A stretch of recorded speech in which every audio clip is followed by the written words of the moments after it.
Bonjour Inigo. Alors, je vois que tu perds pas ton temps, tu continues à avancer tout seul, donc ça c'est vraiment très bien. On va tout de suite attaquer donc les choses à poursuivre et à retravailler. Alors, aujourd'hui je pense que ça sera plus court que la dernière fois parce qu'il y a pas mal de choses que tu as bien pris en compte, donc ça c'est déjà une très bonne chose. Alors, aujourd'hui je commence par la 4. C'est la première pièce que j'ai entendue dans les deux vidéos que tu m'as envoyées. Alors, il faut que tu règles la vitesse en fait par rapport à la vitesse que tu vas avoir sur les croches en fait de la main droite. D'accord? Parce que tu l'as compris, hein, 96 à la noire pointée c'est inatteignable et de toute façon ça serait pas très intéressant. Donc on le prend souvent assez vite. Pour moi c'est un peu vite ce que tu fais, mais peu importe. Ce qu'il faut c'est que tu tiennes la vitesse que tu vas avoir avec les croches. D'accord? Si ça c'est ta vitesse maximale, ta vitesse de confort, dans ce cas-là,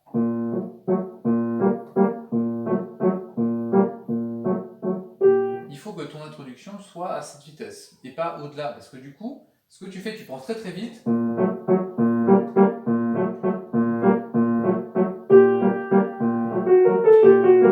Et quand la main droite arrive, bah, du coup, ça t'oblige à freiner, ce qui est pas très. Comment dire, enfin, c'est pas une bonne idée, hein, on le sent et ça donne. C'est pas très confortable à l'écoute. Voilà. Parce qu'on a deux tempi du coup et c'est pas top.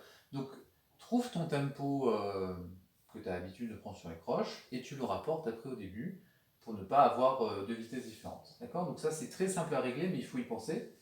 Alors, ensuite, il y a une respiration que tu ne fais pas en fait. C'est le silence, tu sais, qui termine euh, la première phrase et la deuxième d'ailleurs, hein. Donc je te fais directement le 2-4 où il y a le ralenti, puis ce qui arrive après. Tu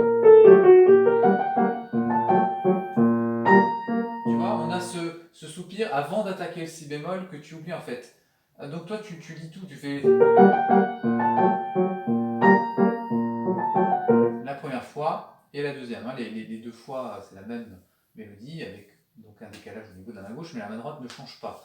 Donc il faut que tu penses à respirer, d'accord? Si tu chantais, si tu étais un chanteur ou un instrument avant, peu importe, si tu utilisais ton souffle pour jouer cette mélodie, tu respirais avant d'attaquer le si bémol. Donc il faut qu'on ait le même naturel au piano, d'accord? C'est pas parce qu'on n'est pas obligé de respirer qu'il ne faut pas le faire. Il faut vraiment s'inspirer, hein, de cette physique pour aller un petit peu plus loin. Donc pense bien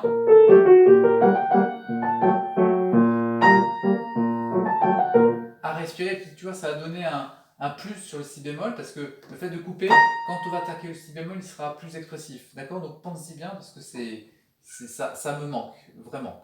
Alors, donc on arrive sur la dernière phrase.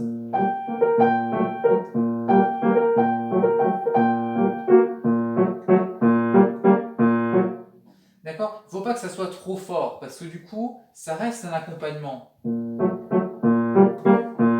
Donc on va le faire fort, mais il va prendre plus de place. Il va garder un rôle d'accompagnement. Parce que toi, ce que tu fais, déjà, tu presses, parce que c'est fort, donc tu vas plus vite. Donc de nouveau, un tempo différent.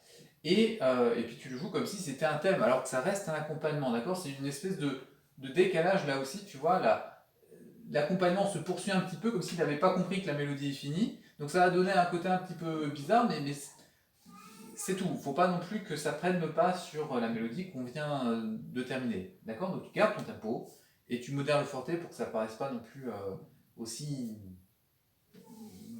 comment dire, aussi thématique. Et n'oublie pas la reprise, hein. Ça c'est dommage, hein. N'oublie pas de rejouer deux fois parce que là aussi on peut moduler un petit peu les choses différemment. La deuxième fois qu'on a toujours cette souplesse de tempo, c'est intéressant de la faire.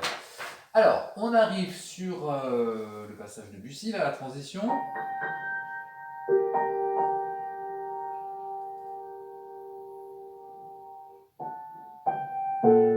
D'accord? Là, je compte mes temps, hein. Quand j'arrive sur la blanche, liée à une blanche pointée, liée à une noire.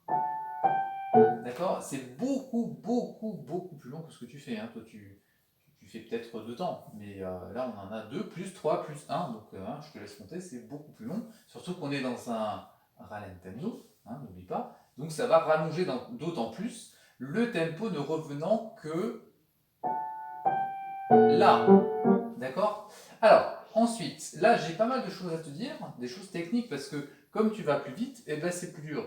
Et là, dans la deuxième partie, tu le payes un petit peu. Déjà, on a beaucoup de décalage sur les doubles notes. Souvent, on a tu vois, des petits décalages comme ça, un manque de coordination, donc ça, il faut que tu le reprennes. Hein. On est vraiment des doigts fermes et une main souple.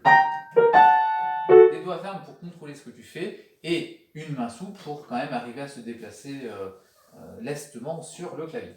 Voilà, donc ça c'est à retravailler, main droite seule. Hein. En même temps, tu vas faire attention dans la quatrième mesure du deuxième système à corriger le doigté, à remettre le doigté que j'ai mis, hein, c'est-à-dire 2, 4, 5 et pouce 2. D'accord? Parce que toi tu mets un doigté naturel, c'est-à-dire 3, 5, 4 et pouce 2, ce qui t'oblige à sauter comme ça. Et Ligeti, il demande d'être legato. Donc, mets ce doigté qui est un peu plus dur, mais qui permet de respecter ce que veut Ligeti. D'accord? Alors, peut-être que tu as une très grande main et que tu peux mettre 3, 5, 4 et lier avec pouce 2. Moi, j'y arrive pas terriblement parce que c'est quand même très très grand. Mais à mon avis, tu seras obligé de mettre le doigté que je te propose. Et bon, il est un peu plus dur, mais c'est pas non plus la mer à boire. Et surtout, le legato. D'accord? Donc là, va vraiment au bout des choses à ce niveau-là. Alors, il y a aussi un rythme à corriger, c'est juste après. Sur le fortissimo, c'est une croche, hein, c'est pas comme tu sais. D'accord? Donc retravaille ça, parce que tous les autres, tu les fais très bien, hein, c'est toujours le même rythme. Je préfère que tu prennes un petit peu de temps pour vraiment assurer ce déplacement. Si tu veux vraiment l'assurer, prends un petit peu de temps dessus, mais ne déforme pas le rythme, hein, par... Ça sonne évidemment pas du tout pareil. Voilà, alors, donc tu vois, tout ça, ça a retravaillé un petit peu main droite seule. Ce rythme-là, plutôt mains ensemble, hein, pour bien avoir les noirs de main gauche qui calent le rythme. Alors, sur les mioles, là, c'est mieux au niveau des attaques, des doubles notes, mais la troisième, elle est lâchée. C'est lâché, tenu, lâché. D'accord? Et pas lâché, tenu, tenu. Hein, ça change. Donc encore un petit peu de boulot dessus, mais tu es sur la bonne voie. Donc comme je t'avais dit, quand tu fais, tu le fais sans pédale. Donc quand tu fais, eh ben c'est sans pédale aussi. D'accord? Je te l'ai déjà dit la dernière fois, tu ne l'as pas corrigé. Donc ça, la prochaine fois, je le veux sec. Alors sinon, la suite est bien. Hein, la transition... Excuse-moi, je suis un peu fatigué. La transition est pas mal du tout. Mais le problème, c'est que tu ne ralentis pas. Donc, enfin, en tout cas, pas assez. Moi, j'entends pas. Hein. Prends ton temps sur le point d'orgue, tu repars déjà moins vite. Et tu ralentis encore un petit peu plus. D'accord? Pour éviter d'avoir des temps d'arrêt, des à-coups. Ça, c'est vraiment dommage, hein, sur une transition comme ça où on prend son temps. Voilà, pense bien à ralentir. Et n'oublie pas que tu as un point d'arrêt. D'accord? Quand tu termines, là.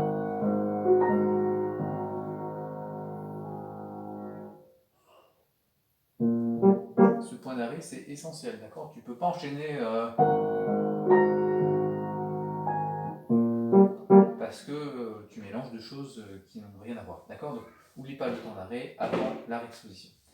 Voilà, donc ces choses-là, ben, je te les ai listées, hein, et évidemment la vidéo vient compléter ce que je te dis. Voilà, ça évite un côté un petit peu sec de l'écrit où je te fais aucun compliment, ben, c'est juste que des choses à corriger, et je trouve ça vraiment un peu dur, je pense, à lire. Donc là, il y a quand même plein de choses, hein, qui ont avancé. Ça, je profite de cette vidéo pour te le dire. Pas plus vite, hein, attention d'avoir quand même un côté bien homogène, hein, de ta pièce. Donc, contrôle tes tempi. C'est une valse, il n'y a pas d'urgence. L'autre pièce, la numéro 6, oui, hein, et ça tu l'as bien compris. Mais la pièce numéro 4, tu peux tout à fait prendre un petit peu plus de temps dessus pour être plus à l'aise. Voilà. Alors, on va passer du coup à la pièce numéro 6. Désolé, je suis vraiment crevé. Alors, dans la pièce numéro 6, ben là aussi ça a bien progressé. Donc il y a encore moins de choses à te dire que dans la 4. La première partie, je te la passe, elle est parfaite. Mais quand on commence la deuxième partie avec la main gauche seule, là, eh ben, il manque toujours un temps. Donc il faut que tu recomptes tes temps. Hein.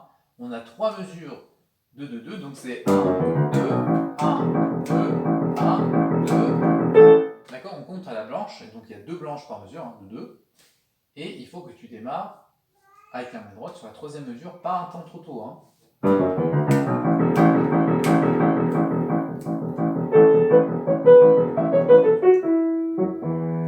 Et je t'en supplie, quand tu termines une fois, mets-toi au piano ou pas. La main gauche qui arrive comme ça et qui du coup va faire un événement, alors que l'événement il est après. Sur les accords fortissimo, pas sur cette fin de phrase, elle doit être charmante. Hein, c'est dommage, hein, vraiment. Alors, il y a ça, et puis, quand tu termines, on a un accompagnement jusqu'au bout, d'accord? Là, il s'arrête sur la mesure de 2-2, mais sur la mesure de 2-4, tu réécouteras ce que tu as fait. Toi, tu fais ça, tu vois? Eh bien non, hein, l'accompagnement doit durer 2 temps de plus. Donc là, il y a des choses à revoir, je pense, lentement, hein, pour avoir le bon nombre de temps avant l'entrée de la main droite, et puis aller jusqu'au bout de l'accompagnement, et finir mezzo piano avant d'attaquer les accords. Voilà, alors, les accords sont mieux, avec la pédale c'est très bien. La descente ensuite, eh ben, elle commence bien, elle finit mal. Donc, je ne sais pas si je te l'avais dit la dernière fois dans la vidéo, moi je repartirai sur la fin. D'accord? Donc je repartirai sur les. Avec le bon doigté, hein, si, évidemment quand tu repars en plein milieu, attention. Donc, tu vois, je repars sur le deuxième temps, c'est-à-dire sur les 4 dernières croches. Parce que déjà tu joues un mi à la main gauche, alors du coup on n'a pas cette dissonance, hein, qui est celle-là. Et puis ça traîne un petit peu, on n'a plus le staccato. Donc voilà, hein, ça se finit mal. Retravaille la fin avant de rajouter soit progressivement, soit tout. Hein. Et qu'on ait une mesure qui soit soignée jusqu'à la dernière page. Voilà, donc il n'y a plus grand chose. Alors j'ai remarqué que tu étais un petit peu plantouillé sur la mesure à 3-4 là, de la fin. Alors comment ça marche déjà? Hein, c'est ça. Hein, donc,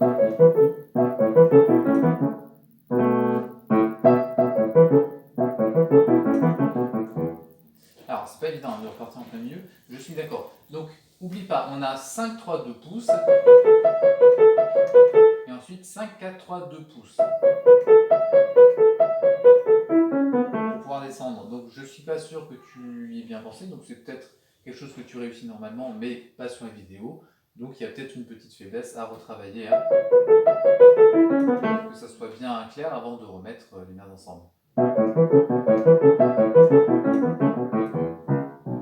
Et là tu commences à ralentir, c'est bien. Alors je te l'ai pas marqué, mais au tempo, hein. C'est toujours un petit peu lent, je trouve, hein, ce que tu fais. Voilà, bon, c'est un détail, mais autant bien finir la pièce, c'est ce qu'on entend en dernier, donc ça peut marquer des choses. Voilà, donc je pense que je n'oublie rien. Alors là, les vacances arrivent, donc si tu as le temps de me refaire une vidéo avant, tant mieux. Sinon, tu peux me l'envoyer pendant les vacances. Moi, je vais prendre 2 semaines parce que ces vidéos, ça me prend beaucoup de temps. Il faut vous écouter plusieurs fois, noter les choses, faire un plan de tournage, tourner, hein, ce que je suis en train de faire. Puis après, il y a le traitement derrière. Donc ça me prend du temps. Je vais prendre des vacances pour me reposer un petit peu, reprendre aussi mes pièces au piano, hein, les miennes, pas les vôtres. Donc voilà, donc tu peux m'envoyer tout ce que tu veux pendant les vacances. Moi, je les traiterai à partir du 4 mai. Et puis pour la reprise des cours en direct, on n'en sait pas tellement plus, hein, puisque on est dans un système de conservatoire un petit peu particulier. On n'est pas de l'éducation nationale. Donc pour le moment, j'en sais pas plus. En tout cas, ce qui est sûr, c'est que c'est pas avant le 11 mai, mais ça risque d'être progressif. Donc c'est pas forcément dès la semaine du 11 mai qu'on se reverra. En tout cas, voilà, tant qu'on ne se voit pas, le système de vidéo fonctionne évidemment pour continuer à avancer ensemble. Voilà, en tout cas, je te souhaite un bon travail. Encore bravo pour ce que tu m'as fait là. Et puis, bon courage et à bientôt.